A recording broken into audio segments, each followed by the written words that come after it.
And also in last video we saw how can we display the filtration criteria in our SSRS report. And for that we had added this text box just above our table. Now if I right click on this text box and click on expression, I will get to see the logic which we use to display that filtration criteria. Now in this video particularly we are going to see how can we deploy this report. But before that I just wanted to tell you one thing about this aggregate function which we use. So particularly this count distinct function. Now, as you can see here, it is accepting two parameters, field value and the jobs. Now, particularly in the case of SQL Server, if you use any aggregate function like sum, count, max, we pass just one parameter. But in this case, particularly, we are passing two parameters. Now, why is that? So when you run a aggregate function on any table for SQL, to run in SQL query. So let's say we want to find out count of employees, so we just use count. But at that time, we are running that function only on a single table. So that query knows on which table we have to apply that aggregation. Okay, like employees table or departments table. So we know that table distinctly. But in this case, now we have three different data sets here. Okay, now if I simply use, so let me go back here. So if I simply use only this part, so it doesn't know this job ID. So this job ID can be in many data sets. So it doesn't know which job ID it's supposed to look for.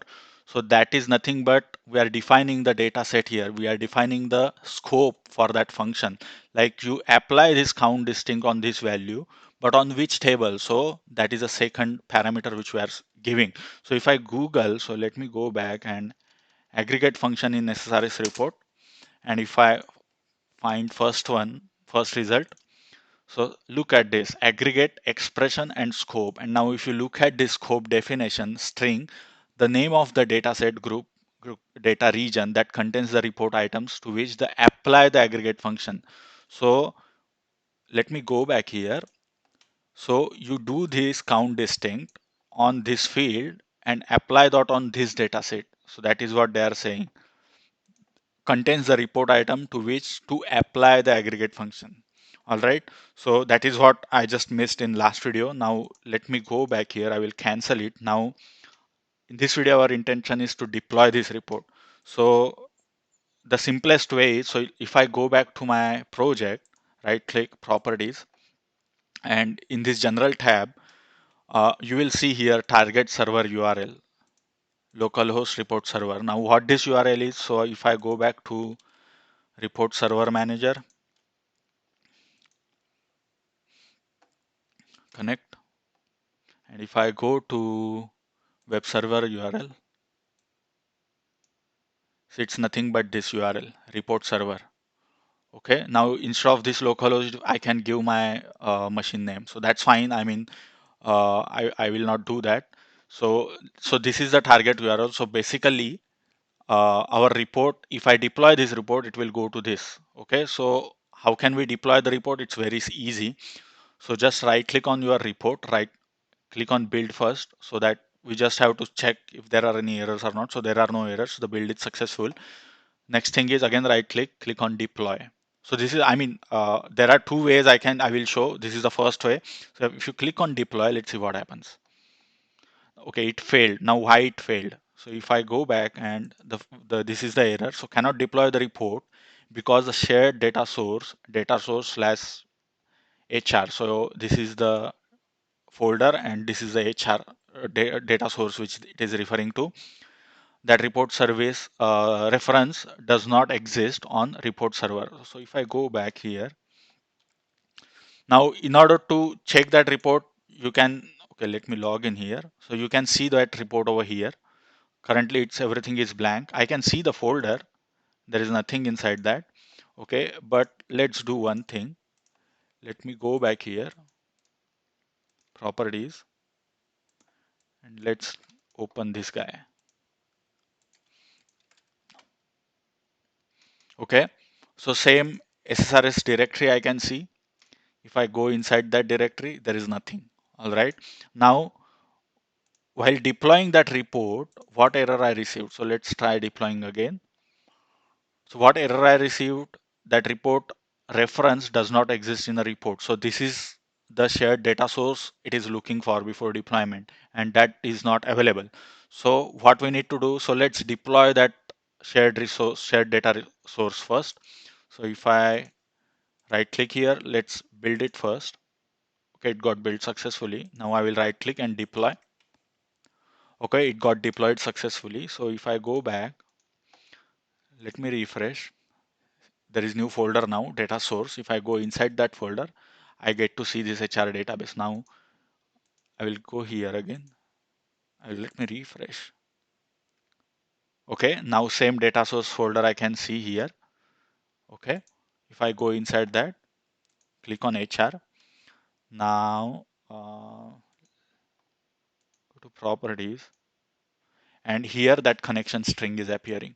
Okay, this is the same connection string, and okay, now let me check this. So this is a connection string. Now if I go back here, log into the data source, your organization will have specific security drivers for this. Okay, so this is the default one, it got selected. Now if I go back, this is the connection string, exact connection string which is appearing, and Windows Author integrated security. So the exact settings are appearing over here.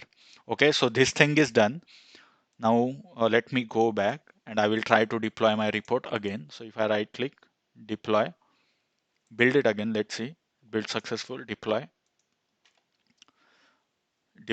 and it is succeeded. So now if I go back, so let me go back first over here. There is a report now. And now if I go inside this, let me refresh this guy. And if I go inside this folder, it's no more empty. There is a report now, the RDL file. If I click here,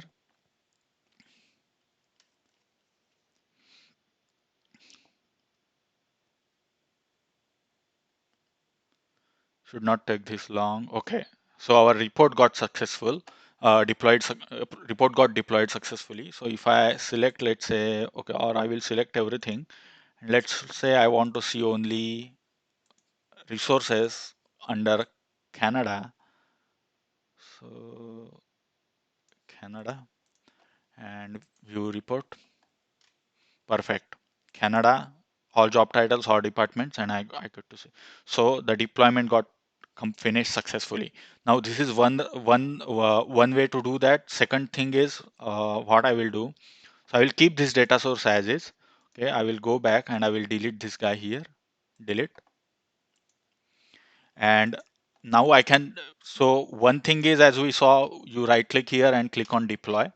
Otherwise, you can just click on this upload button and you can select the report. So let me go back. Let's find out where that report is there. So this is where the RDL file resides, and make sure just upload the RDS file only. Don't upload anything else, and it won't harm, but there is no use. You just have it just need RDS file, RDL file. So so this is the report definition file. Okay, and RDS file is for connection. Let's leave it for now, and I have uploaded it. Upload finished. Let's see.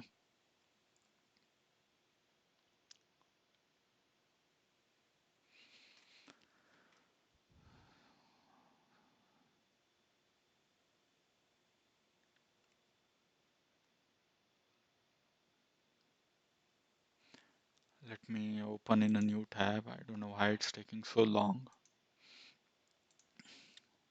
Okay, so what it says is errored out. What it says, the report server cannot process the report or shared dataset. Look at this shared dataset. The shared dataset source HR for the report server not valid. So it's not able to identify that shared data source. So I will go back. It's very easy to fix it.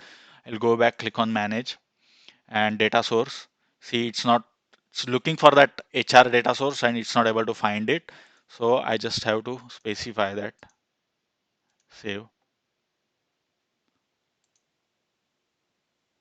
Now it should work. Yeah, it worked. So let's find out all employees in Brazil, Canada, or maybe non-US region. So I will go back and I will unselect this view report. Perfect. All right. So thank you for watching this video and see you in the next video.